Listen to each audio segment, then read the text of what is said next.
I say we bring back hating.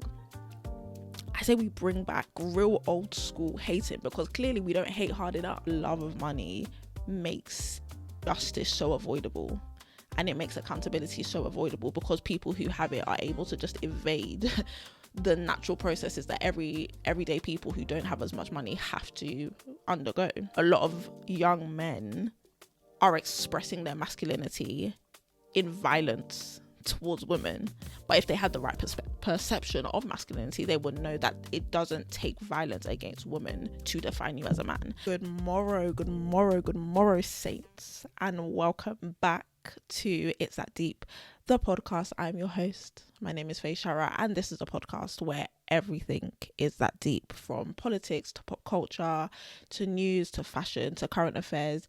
It's all that deep over here.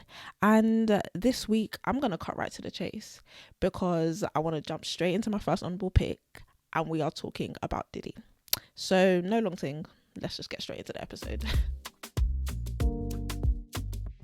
I didn't want to bore you guys with some long intro, because I just wanted to get right into the tea. So this week, a lawsuit was filed, yet another lawsuit was filed against P. Diddy, and this time it was filed by a Rodney Jones, aka Lil Rod. There's too many littles in America. As Lil Uzi, it's too many. But this Little Rod is a music producer who lived with P. Diddy, Puff Daddy, whatever you want to call him, for 1 year. And he has now launched this lawsuit against not only P. Diddy, but his son, his eldest son, his chief of staff, and multiple of his other colleagues and people who he works very closely with. And so the documents dropped this week, and it is a 73-page lawsuit detailing some of the horrendous and really terrible things that happened to Lil Rod, but also a lot of other people in the time that he spent at Diddy's house. Let me tell you guys, because I did absolutely sit and read every page of that 73-page document. I did, and he did absolutely everything that he's being accused of. Can I say that? They might sue me. Anyway, everything that he's alleged of, I believe he did it. I believe that Diddy really partook in a lot of these activities. For those of you who don't know or do not want to open yourself up or make yourself privy to the details within this document, basically Rodney Jones details how in the time that he lived with Diddy, he himself was, sexually coerced, sexually assaulted, obviously unwarranted, from men and women. He was used as like a drug. What's the word? He was a drug mule. He was used as a drug mule. He witnessed firsthand how Diddy and his team trafficked underage girls, trafficked sex workers, trafficked arms, so like guns, and also trafficked drugs. He witnessed literally one of the first accounts in the document is how either Diddy or his eldest son shot someone on the premises, and then basically covered it up, paid off the paramedic workers, paid off the LAPD to not investigate it any further, and framed it as a drive-by shooting. A lot of, like, a plethora of criminal activity. You can actually take your pick. It's quite bizarre. And so this is all what this guy is alleging about Diddy. But I was reading, I was flabbergasted. As I was reading, I was like, you know what people are capable of, because how could you not know in 2024? But to see it in 4K was like, oh, this is mad. And indulge me here, because I might be in my conspiracy bag a little bit, but I do think 2024 is a year of exposure. I do see it happening already. We're now in Q2, and I see 2024 being a year where people are being more and more exposed. Of course, we started the year with Jeffrey Epstein, literally was talking about Dan Schneider last week, and now Diddy. More and more is coming to light about incredibly powerful men and women, billionaires, people who own a lot and have a lot of capital culturally and obviously financially. And even for people who don't, even for people, in local spaces and people who are closer to home, I do feel like there is and there will continue to be a lot of exposure in this year. And I think Diddy is like the third domino to fall in what is going to be a long year of seeing men and women be exposed. So do you know what is as well? Like, exposure is not even a bad thing. I think we frame exposure as a bad thing. It's only bad if you've got something to hide. Do you know what I mean? But exposure could also be a good thing. In this case, I think we're going to see both. I think we are going to see both. But as humans, we really, really care about the salacious stuff, right? So I do think 2024 is the year of exposure. But actually, my second thought on this, and I actually wanted to make this point last week, because it's almost a mirror picture with the Dan Schneider documentary. And the point is that, you know, sexual perversion is really rampant in our society, and it's worrying. I was reading, of course, the lawsuit, of course, watching the Dan Schneider documentary, and just seeing just this, or maybe my eyes are just now more open to it, but sexual perversion is really, really normalized in our society, and the inability to like contain oneself sexually and to exercise discipline and to exercise restraint. And I believe anyway that is at the core of a lot of society's issues, is that perversion is so normalized. And you can go on Twitter or X or whatever they call it, and you literally scroll through your timeline, and within the first 2 seconds there's something pornographic on your timeline. Or you go on Instagram and there's these stupid bots that are tagging you in something, and it's like, oh, 18 plus, want sex tonight, no thank you very much. Like, there's so much perversion. It's so normalized. And even going back to this point of exposure, I do think that where this is such a vice for so many people, is also the very thing that causes so many people's downfalls. And yeah, I was just meditating and just reflecting, and like, this is a real issue. Like, I cannot imagine, because he has obviously I think that they're probably way older than that now, but it must be like 16-year-olds, his 2 twins with Kim Porter, God rest her soul. And I imagined, you know, the people he was bringing into the house, you know, they were talking about like sex rings and, you know, things with underage, you know, girls, and, you know, all of this kind of just really terrible behavior. Like, I imagine what that does to his 2 girls, you know, his only girls, by the way, being exposed to such sexual environments at such early ages. I really do think at the core of, I mean, of course, let's not, listen, every adult has agency, every adult has to take accountability and responsibility for their actions. But I do feel like, because sexual perversion is so ingrained in our culture as a society, it spirals into so many other things. And it's really just, it's degrading the fabric of our culture. I don't really know how else to say it, but it's worrying and it's weird. And my final point on this, because I have a lot of thoughts, but I've got to just hold some back. But my final thought on this is actually almost similar to sex. I also feel like the love of money is at the root of many of society's issues. Those two, sex and money. Anyway, that one is scriptural, Sha. It's at the core of a lot of society's issues, because how, again, like, Diddy paid Cassie off in a moment. He didn't even think about, he said, this thing is not going to court because I'm able to pay out of court. And I just think about, like, how many people of influence and of power have been able to just avoid justice and avoid accountability because they have a bit of money in their back pocket.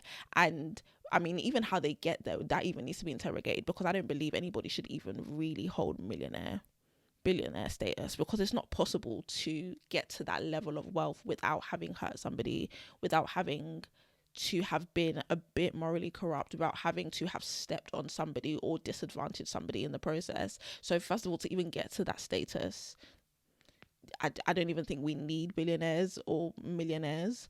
But then also, the access to wealth is also what enables so many crimes to continue being committed. Because even in this case, like, Lil Rod is saying, after every, you know, allegation or clause or whatever the language is, like, monetary compensation please, which I'm not gonna lie, I find not strange, but I'm just like, that's, anyway, maybe, but that's not the first thing I wouldn't ask for is not money, Sha. I would ask for like therapy, or maybe you pay for therapy or counseling. I wouldn't really ask for you to compensate me financially, but that's just me. But even then, like, that's that's nothing to Diddy. It's not a chink in his armor. It's just a bit of spare cash he's got in his back pocket. Like, him paying out whatever he will eventually pay out is not going to cost him really anything. And it just goes back to the point that like money and the love of money makes justice so avoidable, and it makes accountability so avoidable, because people who have it are able to just evade the natural processes that everyday people who don't have as much money have to undergo. I was listening to a podcast on BBC Sounds, and it's called Good Bad Billionaire, and basically they go through like billionaires or millionaires. In every episode they go through how they made their money, blah blah blah, and at the end of it they rate them and they're like, is this a good or bad billionaire? And I'm just like, this is a very, for me, redundant format, because I just feel like at the core you just have to be a bad person to get that amount of money. You have to be. Maybe that's just my skepticism, but I don't think that level of money can be attained without some sort of degeneracy.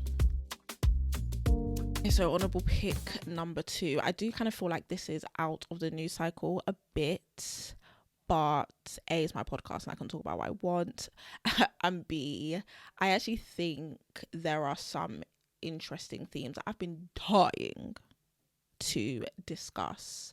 So yeah, let's get into it. There was a Yoruba, he's Nigerian British, or British Nigerian, let me put it that way, because he's primarily British, and he's an artist. His name's Slawn, and basically he made this like new piece of artwork and he titled it Three Yoruba Brothers.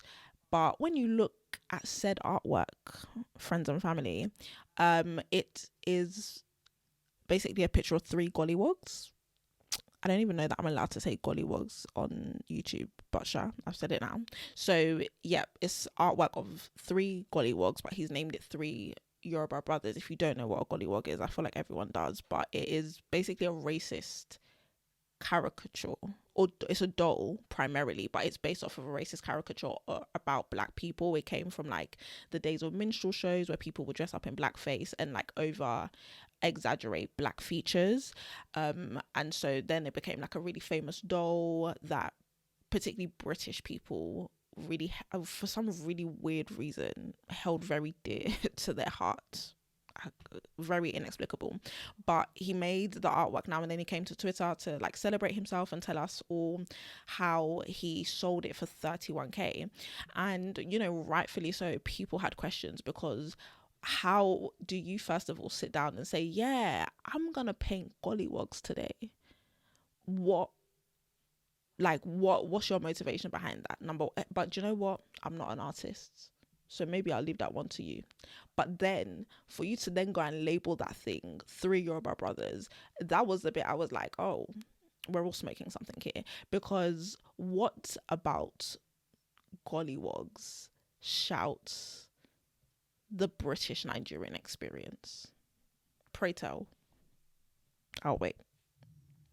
What about gollywogs speaks to the Yoruba experience? Like, there is just, first of all, like I said, gollywogs is a very much British thing. I highly doubt that, you know, Yoruba people, Nigerian people even know what a gollywog is, because they've lived in a predominantly like 95% black nation, so they wouldn't have even experienced racism on that level. So what about that screams, yeah, Nigeria, yeah, Yoruba, very strange behavior? But anyway, people were questioning not only the artwork but the choice of naming the artwork that, and it opened up this whole entire discussion, which I find to be really interesting, about critique and criticism and hating. I've just rolled my eyes if you cannot see, because I find it so interesting that I'm talking to the ninjas now, we continue to perpetuate this like narrative of like, oh, every time somebody critiques your work, you're a hater.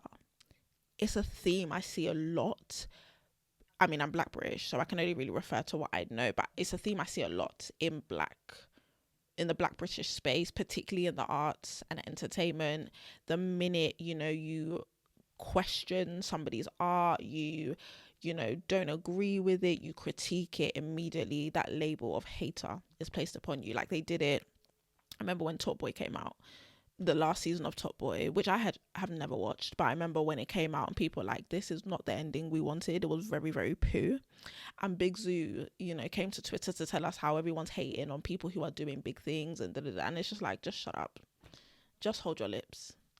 And this is part of the reason why people, particularly in the arts and entertainment world in this country, for Black people, that's why we don't get stuff commissioned. That's why we don't get stuff made. That's why we don't have any real stake where it matters. Like, culturally, we know we're all relevant, but like, we don't really have any stake where it matters, because actually we're not allowing our work to be freely criticized and to be freely, you know, poked at and be, you know, constructively. I'm not talking about people who are just miserable. I'm talking about like constructive criticism. We don't allow that to take place, and therefore we create in a silo, and nothing that is good ever gets made in a silo. That's why you have writers' rooms, because you need more than just one person to contribute to a show.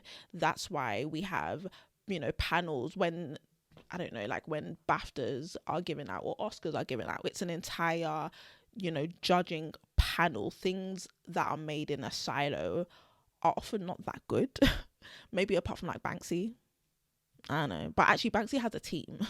That's actually, I'm mistaken, because Banksy has a team. I listened to a podcast about that. But nothing that's good gets made in isolation.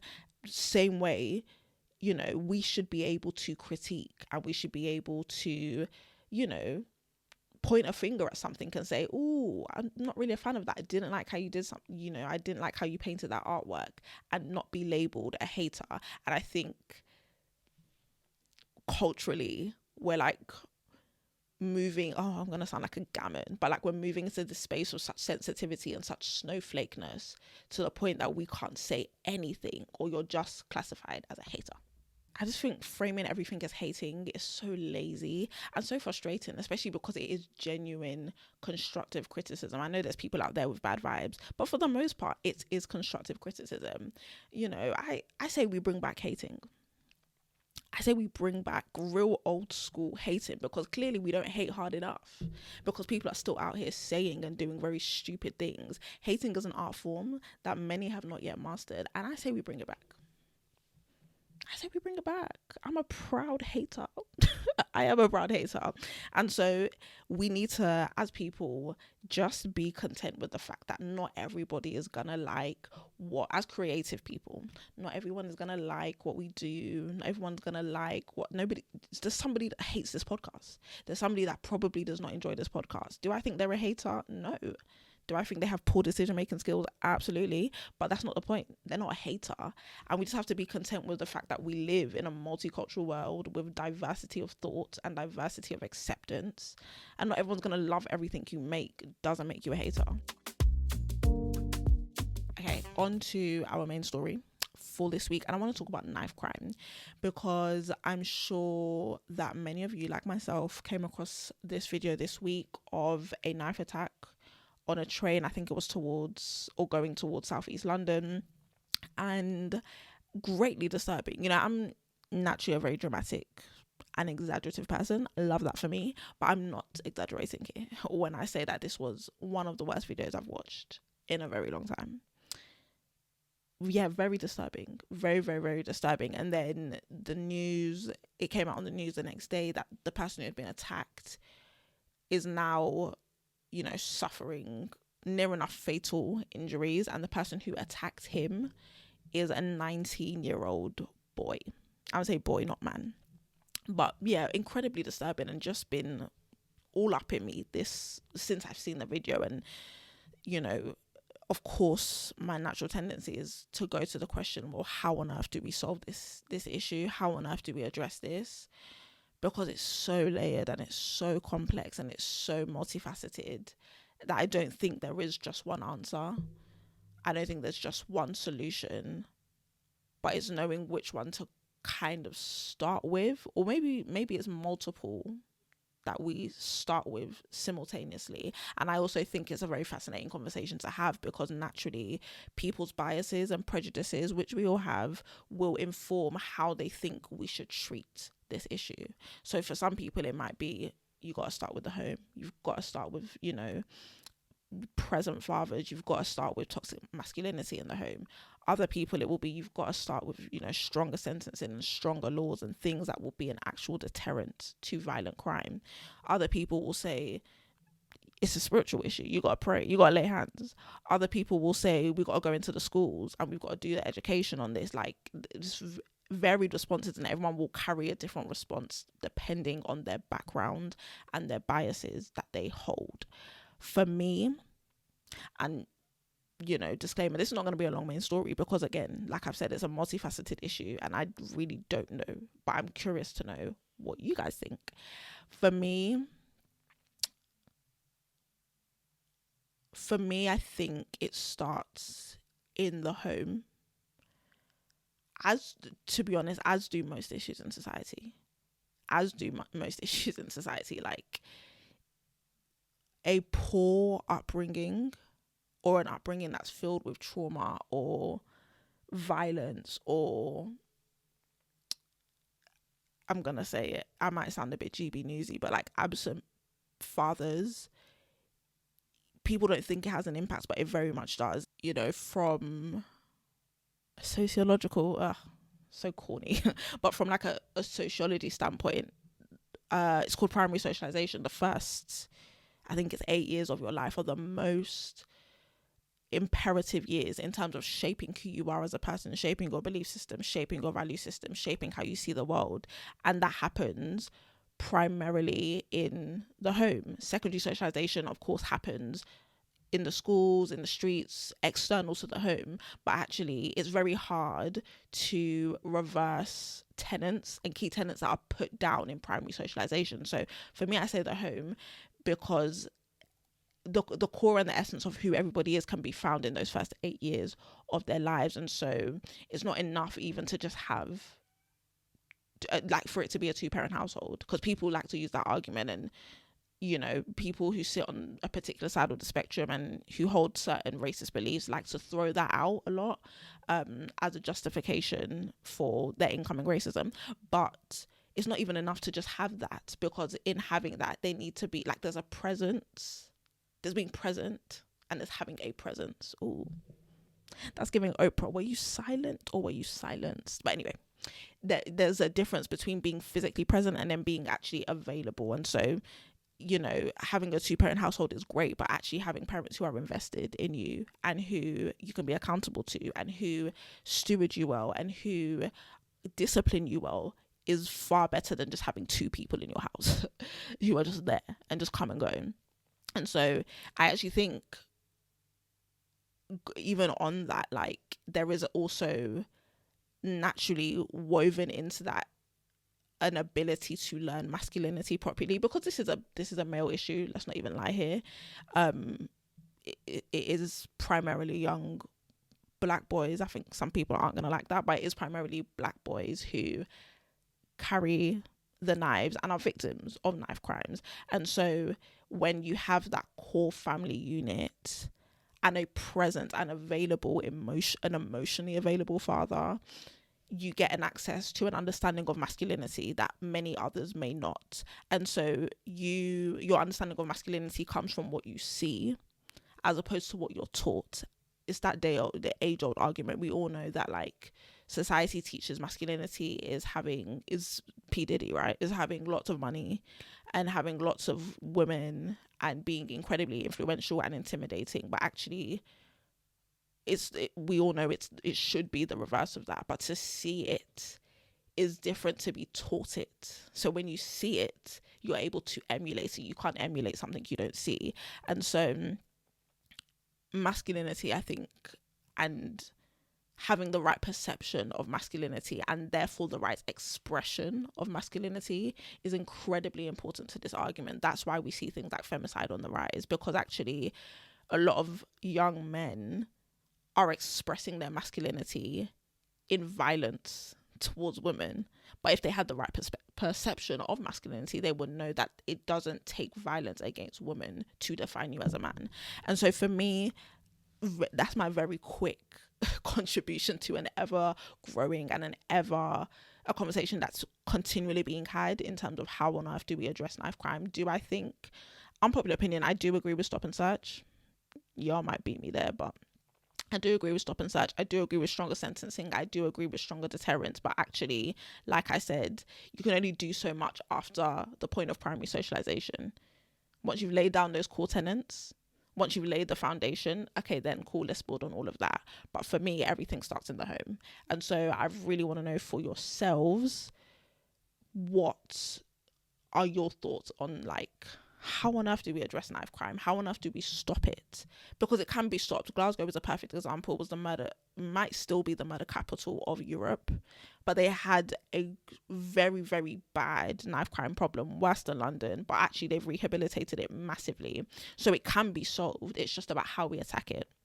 So I'm curious to know what your thoughts are. I'm curious to know how you would attack it. Where do you think the source of the issue is? Is it the family? Is it social media? Is it music?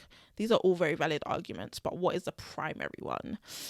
So yeah, those are my thoughts wrapped up really quickly into one. Yeah, I welcome your thoughts. I welcome your contributions. I will maybe put a little poll on Spotify or something, or on YouTube also. But yeah, thank you so much for tuning in to this episode. I don't know what my vibe of this episode was. I like to laugh. I didn't feel like I laughed this much this episode, which is a shame.